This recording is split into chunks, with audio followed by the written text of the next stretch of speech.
Ер нь бол 15 наснаас эхлээд зураг зурж эхэлсэн гэдэг өөрөө. Тэгээд л анх Орчууд дэвлээ хороо гэж дөнгөж байгуулагдсан л залуухан л байгуулах байсан л баг л та. Тэгэл Сүхбаатарын талбай дээр алхаж ирсэн нэг зураач зураг зурж исэн гэж байгаа. Тэгэл очиод сонирхоод л гэсэн чинь тэр хүн л за чи яасан миний хөө зураг сонирхож байна уу гэд харин би зураг сурах гэсэн ингэж хэлсэн байгаа. Тэгсэн тэр бол ардын зураач цөгж байгаа байсан.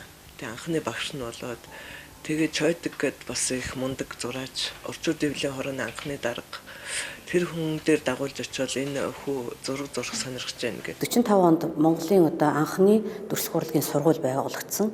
Энэ одоо сургуульд бол Гомбосронгой анхны одоо сурагчаар уран зургийн ангид орж суралцсан байна. Тэр өөрөөр хэлэх юм бол одоо Монголын дүрслэх урлагийн мэргэжлийн байгууллага одоо байгуулагдахад болоод тэр мэргэжлийн одоо анхны сургууль нэгтгэдвэл анхных нь одоо хүн болж одоо суралцсан, ажилласан ийм түүх намтартай юм билээ. Гомбосрон зураач 1948 онд дүрслэгийн сургуулийн анхны төгсөгчдийн нэг болсон бөгөөд сургуулаад үргэснийхээ дараа зураг урлалын газар зураачаар ажиллаж байгаад 1954 онд Суриковын нэрмжит уран зургийн сургууль суралцахаар хөлгийн жолоо залсан гэдэг.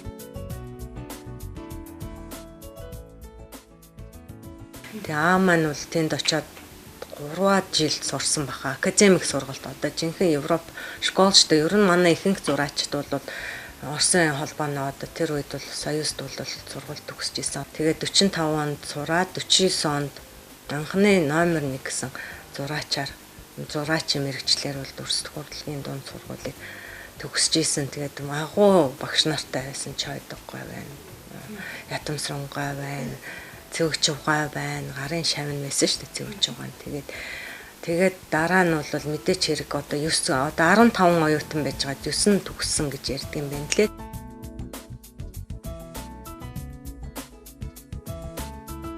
Тэрээр 1952 онд амьдралын хань болох Монгол улсын ардын эмч Чоймблийн долгортой танилцсан бөгөөд уран бүтээлийн онгод хөвөрсөн завгүй он жилүүдийн алинд ч халамжийн сэтгэлээ орхилгүй хүний сайн хань хүүхдүүдийнхээ сайн эцэг нь байсан билээ. Гомбосрон бид хоёр бараг 50-аад оны үед танилцсан юм аа. Бид хоёр их залуухалж байсан, би ч залуу байсан. Цагны амралтанд амарж байхад мань хүн тэнд байсан. Тэгэл танилцаад л. Хаяуда мань хүн ч их юм уншин харин би бас орос ном их уншин. Их юм уншаад их ярих. Тийм учраас хаяуда юм ярих их дуртай. Ном энэ төр зохиол энэ төр ярина. Энэ дээр үл энэ хэдэн өөр бид хоёрын хоёулангийн хайртай хоёр зураг байд. Тэр Саски. Тэр хоёр. Мань хүн энэ хоёрыг бол надад зориул зурсан. Тийм учраас их гоё ирээсээ энийг хаа явсан хамт авч явдаг. Зургийн талаар ярих их дуртай. 1959 онд бүгд найрамдах Хятад улсын Бээжин хотноо уран зургийн академид суралцсан төгсчрээд Монголын орчуудын эвлэлийн хороонд мэргэжилтнээр ажиллан Казахстан, Киргиз, Румын, Болгар улсуудад Монголын зураасан зургийн үзэсгэлэнг зохион байгуулж мөн Бээжин хотын анхудаа уран зургийн үзэсгэлэн гаргасан нь гадны улсад Монголынхаа урлаг соёлыг сурталчилсан томоохон ажил болсон байна.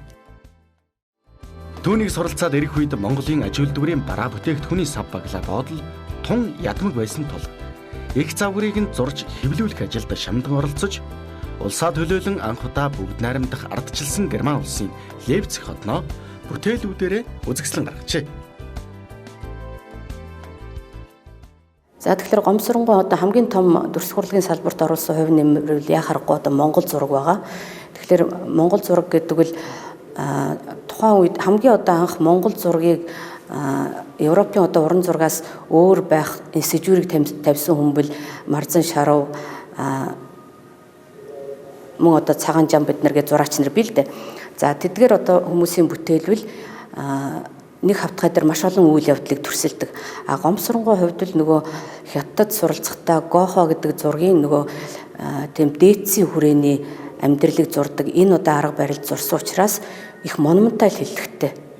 Өөрөөр хэлэх юм бол одоо тэр Европын уран зурагт байдаг 1-р планд гол одоо баатруудыг дүрсэлдэг энэ аргыг бол Монгол зурагт оруулж ирснээр их өвөрмөц байдаг. Тэгэхээр яг энэ аргыг хаанаас харж болох вэ гэхээр тэр шин төрийн эзэд ирлээ гэдэг бүтээл ч юм уу эсвэл одоо сонгуульд саналаа өгөх гээд одоо байж байгаа энэ хүмүүс олон хүмүүс бүхий зохиомжуудаас харж болно. За тэгэхээр энэ Монгол зургийн одоо бас тэр алслал гэдэг зүйлийг урд нь бол өгүүлэгддэг байсан шүү дээ. Хэдийгээр одоо Монгол зураг хавтгай юм шиг харагддаг боловч тэр дүрсүүдийг жижиг том байрлуулах эсвэл одоо уул усаар зааглах ийм маягаар алслыг үзүүлж байсан бол Гомсронгой одоо уран бүтээлд бол яг тэр одоо Европын шугаман алслын зарчмаар бол алслыг үзүүлдэг ийм одоо бүтээл баснаараа бол Гомсронгой Монгол зурагт оруулсан улмаар одоо Монголын дүрслэх урлагт оруулсан томоохон өөрчлөл, шинжилэл гэж хэлж болно. Тэр Гомсронгой шин төрийн эзэд ирлээ гэдэг зургийг бол ерөөсөө бид нар бол үзэх маш их дуртай байсан гэж тий. Яагаад гэх юм бол энэ бүтээл бол хэдийгээр Монгол зургийн бүтээлч гэсэн Европын одоо уран зургийн арга барилыг бол маш их бас ашигласан, их өвөрмөц ийм одоо Монгол бүтээл болсон. Тийм учраас хүн болгонд л шахуу түүний тэр номон дээрээс ч юм уу одоо тийм гэрэл зургаар автсан ийм зургнууд бол дандаа явж идэг, бие биендээ одоо үзүүлж идэг, маш их тэгж дуурайх, санаа авах ийм одоо бүтээлүүд байсан гэж байдгаа, дум бүрээгаа гэд олон зураач нар бол дурсаж бас ярьдаг. Монгол зураг бол шин шатанд гаргах гэж их зорьсон. Тэрний нэг бол одоо энэ шин цагийн эзэд ирлээ гэдэг энэ зураг орно. Энэ одоо өнгөт хотоогоор хуулцсан тийм юмуд байсан юм л. Тэрнийг хүн болго аваад л явна. Тэгээс гаргаж үзнэ. Ингэж бид нарт бол залуу үед бол өөрийнх нь мэдсэн сурс маань зааж өгдөг. Одоо ганцхан энэ зургийн тухай ярихад л энэ дотор чинь ерөөсө бүх дэлхийн урлагийн төв багтаж байгаа байхгүй. Хэрвээ энэ дотор перспектив бол перспектив одоо тэр Европ сэтгэлгээ бол байна. Тэр дорны сэтгэлгээ байна. Энэ уул нь энэ зургаа нэг ухаарад үзвэл тий одоо бид нар чинь одоо сурах юм зөндөө. Тий хамгийн түрүүн энэ чинь мэрэгжлийн үүднээс ухаарах хэрэгтэй байхгүй. Тэгэхээр энэ зохиомжгүй одоо хөндлөн учраас маш олон хүмүүсийг л 1-р планд гаргаж одоо тавьсан байгаа. Гэхдээ зүүн доод булангаас баруун дээд булан руу одоо гол тэр алслыг авсан учраас тэр баруун дээд булан руу бол хуучин цагийн одоо төрийн төлөөлөгчдийг нэлээд тийм цаашаага алслаж одоо одж байгаа мэтээр үзүүлээд харин одоо шин төрийн эзэд буюу одоо малчин, сэхэтэн одоо цэргийн төлөөллийг бол одоо наашаага улам одоо 1-р план руу бүр бидэн лөө одоо гарч ирж байгаа байдлаар ингэж одоо төрсөлсөн. За тэгэхээр энэ шинэ хуучин 2 одоо төрийн гол зохиомжийн гол төв буюу шинэ хуучин одоо 2 төрийн төлөөлөгч нар тэр тамга өгөлцөж авалцж байгаа энэ хэсгийг үл одоо зохиомжийнхаа төв болгосон байдаг.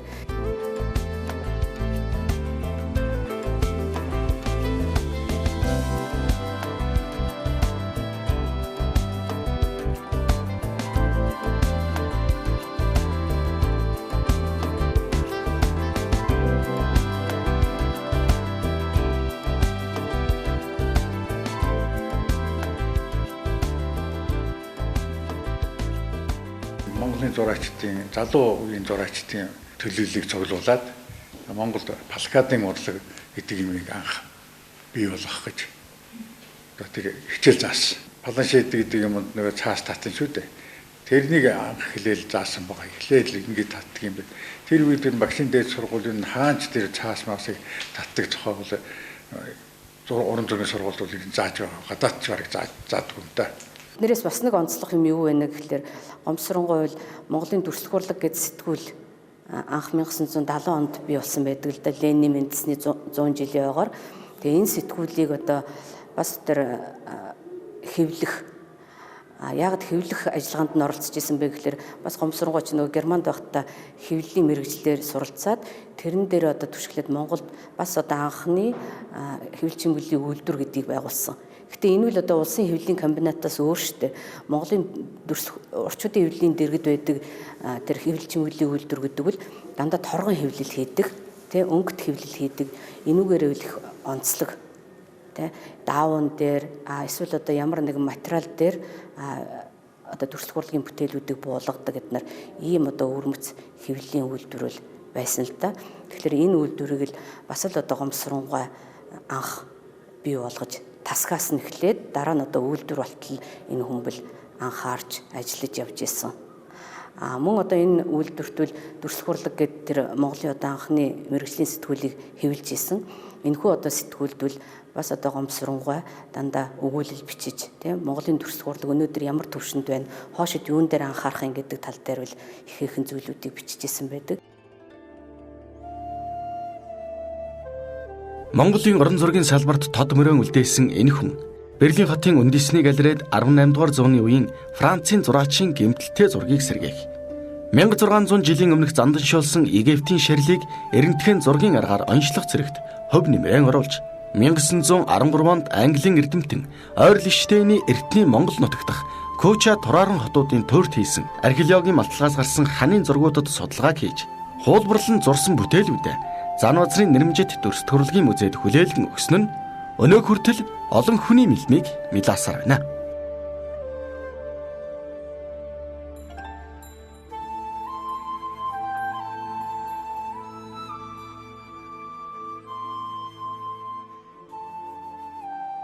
Социалист орны одоо улсуудад бол жил алгасалгүйгээр гаргаж исэн байдаг.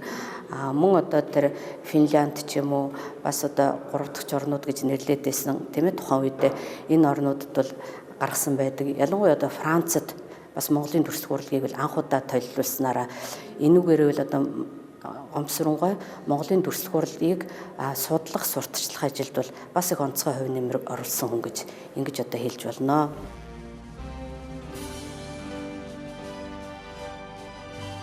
Монгол хүн бүрийн зүрх сэтгэлд мартах учиргүй гайхамшиг өдөр бол 1981 оны 3 дугаар сарын 22 гэлээ. Хүн бүрийн царайд баяр багтал гэрэлтэж байсан түүхэн цаг үед гомсрон зураачийн загварыг нь гаргасан Монгол хүн сансарт нислээ зурагт гудас. Хамтын нислэгийн зургууд, нислэг чихэр, болор арх шошиг гэд нийт 500 гаруй бүтээлээс дээжилсэн нөрх хөдөлмөрийн үр дүн нь нүдийг баясгаж оюуны мэлмийг мялааж байсан гэдэг.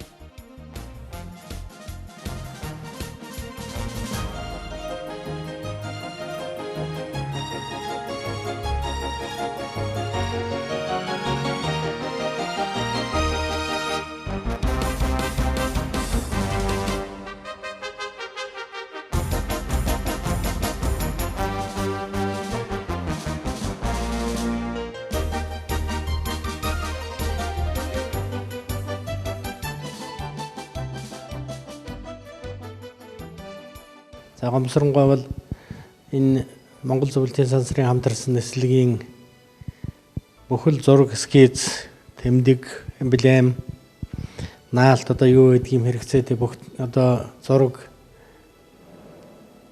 төслүүдийг гаргасан тэр нь одоо их том бүтээл болсон ийм алдартай хүн байгаа юм. Ер нь бол одоо сансрын нислэг гэдэг бол техникийн асуудал, за тэр үнийг олон түмэн түргэн сайн сурталчилна, өнгө зүсийг гоё болгоно гэдэг бол энэ хүмүүсийн одоо бас алдартай, гавьяатай, ажилтай, хөдөлмөртэй зайлшгүй холбоотой. Тэр хүмүүсийн тэргүүн игнэнд гомсронгойг байсан гэж боддог. Гомсрон зураачийн амьдралынх нь хамгийн дурсамжтай үеийн нэг бол Монгол улсын ардын зураач цол тэмдэг авсан өдөр нь түүний гэргий долгор хүний гавьяа тэмч болсон үйл явдал билээ. Тэг яг тэр сансарт интеркосмостой холбоотой хийгдсэн бүх ажлуудыг яг цэцэг төр өндөрлж яг 81 онд наадмаар ардын зураач цол өгсөн. Өмнө 76 онд гавьяа зураач болчихсон байхгүй.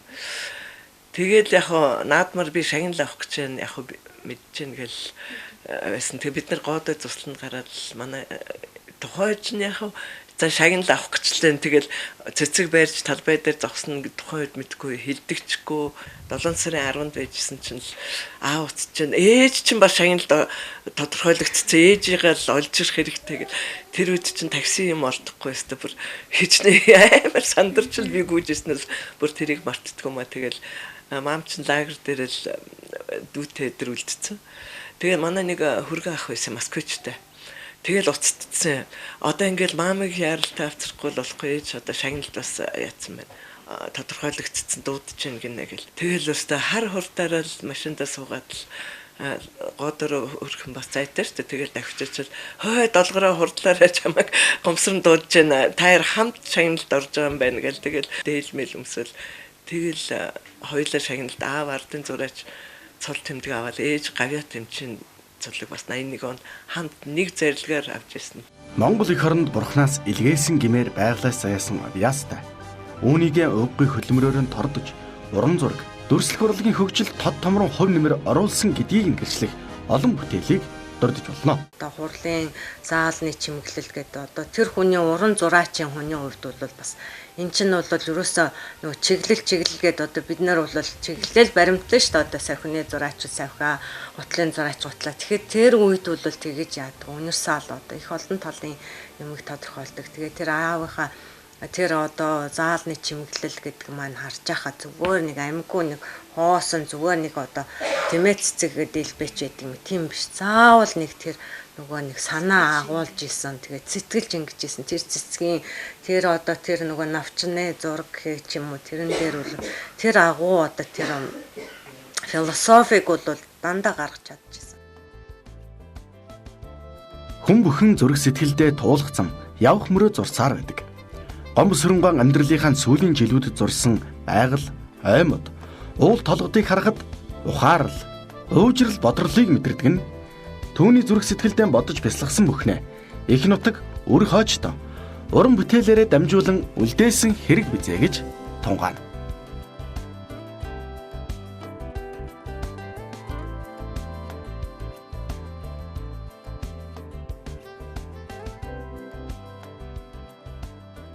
За багш нэг удаа зураачтай амт хөвсгөл явсан.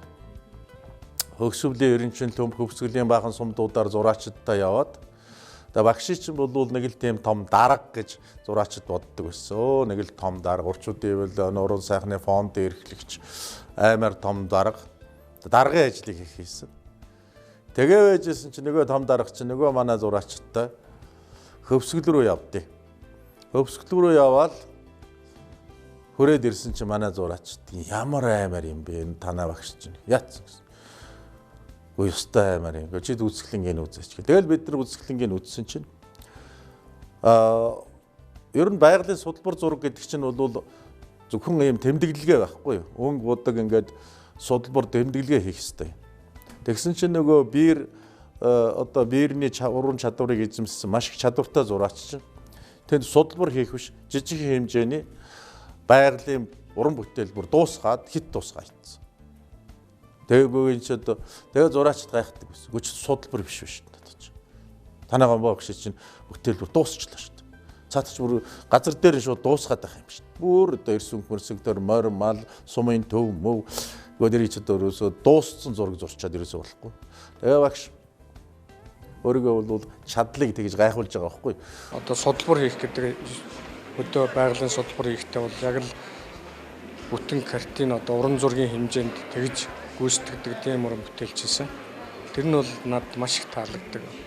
Одоо ч гэсэн одоо үзэсгэлэн дээр нь гараад харахад тэр бол бүрэн төгс дууссан одоо уран зураг шиг тэгж судалбарыг хийдэг нь маш чухал. Тэр хүний өөрийнх нь бүр хүнд ч байхгүй тийм онцлог нь гэж би боддог. За түүхийн сэдвтэй бүтээлүүдийн хувьд гэх юм бол одоо 1990 оноос хойш бид нар түүхээ их үнэн зөвөөр зурх ийм боломж олдлоо шүү дээ. Урд өмнө нь бол бид нар одоо хамаагүй тэгж түүхийг зурдаггүй байсан. За тэгвэл одоо Гомсронгон тэр амьдралынхаа сүүлийн жилүүдэд бүтээсэн бүтээлүүдийн дунд бол Хувлаа хаанд бараалгаж байгаа Марко Полоч байдаг юм уу? Эсвэл Чингис хааны хөрөг гэх мэтчлэн түүхэн одоо бүтээлүүд бий. Тэгэхээр эдгээр одоо бүтээлүүдийг харахад бол маш их тийм одоо монгол сэтгэлгээгээр маш их одоо гүнзгий судалж унсны үндсэн дээр одоо хийсэн бүтээлүүд санагддаг. Гомсронгон одоо хувьсгалын сэдвэт бүтээлүүд, сансрын нисэгчтэй холбоотой бүтээлүүд мөн одоо амьдралынхаа сүүлийн жилүүдэд бүтээсэн олон сайхан байгалийн зургуудыг бол олон хүнээс одоо цуглуулагч нараас олж номондоо оруулсан байгаа. Тэгээд олон сайхан дурсамжуудыг бас орууллаа. Тэгээд ямар ч гэсэн энэ ойн ажилд оролцсон бүх хүмүүстээ баярлалаа гэж хэлье.